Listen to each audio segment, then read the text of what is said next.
All right, let's talk dental student loans today. I am a dentist. I am not a financial advisor, so please seek out proper financial advice before you make decisions. I am just here to share with you what I did and how my thought process was. All right, so let's begin. I went to NYU Dental School, and that's a very expensive dental school. I lived in Manhattan all 4 years, and I absolutely loved it. So those 4 years were insane. I was 21 years old when I first started dental school. So as you can imagine, being 21, living in the greatest city in the world, it was a dream.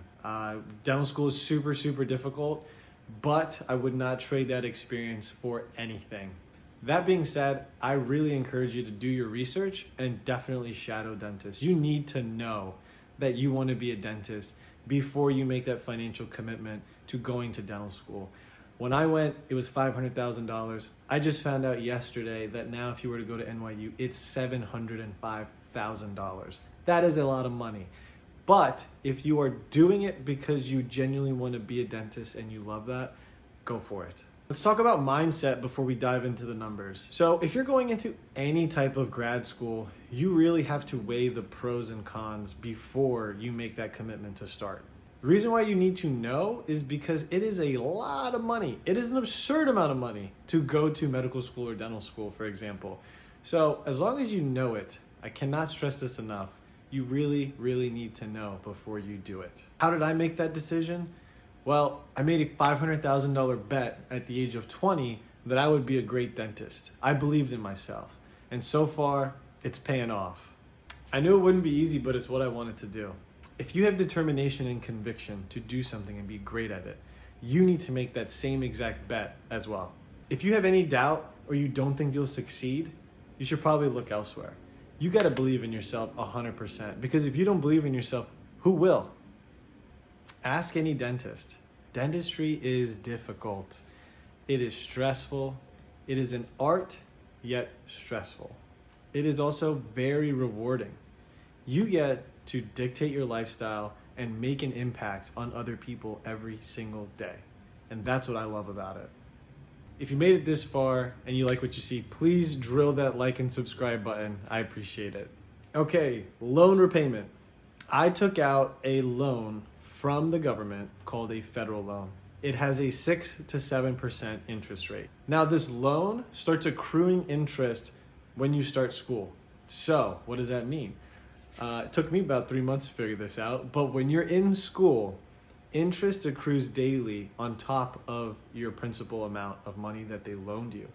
So it doesn't really make sense because the government knows you're a full-time student, but then now they're charging you for this loan while you're in school, expecting you to somehow pay that back while you're in school. What I mean by payback is negate that interest. But if you can't, like most people, then that interest stacks on top of the principal amount that they loaned you.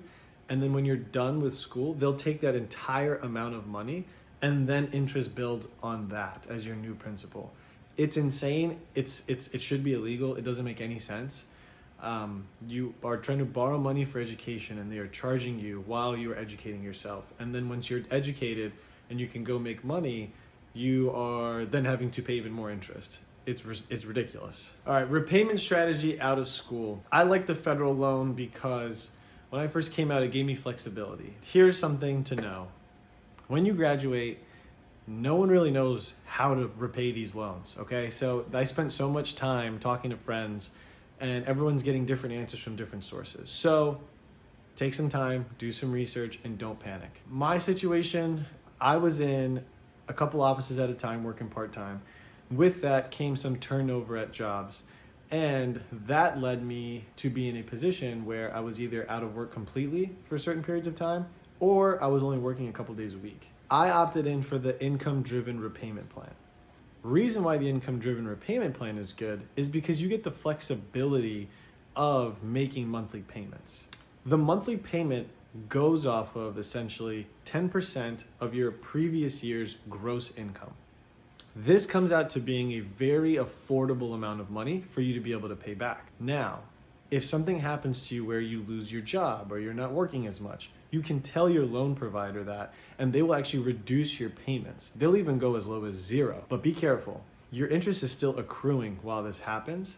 All this does is it gives you a little bit of financial flexibility to get yourself situated without having a mandatory high amount of loan repayment to make every single month. Once I had a relatively stable job, I was able to make bigger payments towards the loan, and my goal was to make just enough to negate the interest so that way I wouldn't have to worry about falling behind on paying the loan back. This helped me keep the loan amount at bay until I made more money in the future. How do you increase your income? You become an owner, or you make more as an associate. I'm an associate, and my income doubled when I moved to Austin. I found my groove, I was doing procedures that I love, and I started making more money, and it's been great. I will make a video on how I doubled my income as an associate. Keep an eye out for it. Leave a comment below if that's something that you're interested in. Now, since my income was stable and higher, I was paying all my bills and I was saving money, I started to think about refinancing. Let me talk to you a little bit more about that. There are plenty of private loan providers out there. Do your research and find the best one for you. What refinancing is it allows you to consolidate all your loans into one loan. And then you can pay a lower interest rate towards that as opposed to what you were paying previously. I was paying 6 to 7% before. I chose to refinance and my rate got down to about 3%. This allows me to make payments that will not only cover the interest, but also start going to the principal loan amount. This is how you can eliminate your student debt very quickly. Once you refinance, there's no turning back. You cannot turn back. You cannot go back to federal loans once you refinance. Once you refinance, that's it. You are now in the private world. That's why I said when I was stable, saving money in a good situation is when I chose to make that decision. You should not do it before then, okay? Remember that. When you make the switch to refinancing, pay that loan down as fast as you can. Get after it. Don't feel like you need to be doing what everyone else is doing. Your situation is your situation. Rules that other people are applying to their life don't apply to yours, especially when it comes to finances. What you need to do is take the time, put in the effort, do your research, talk to a financial advisor, and figure out what is the best way for you to pay back your loans while still living the lifestyle that you want to live. I hope this helped you. Thanks for watching, and I'll see you next time.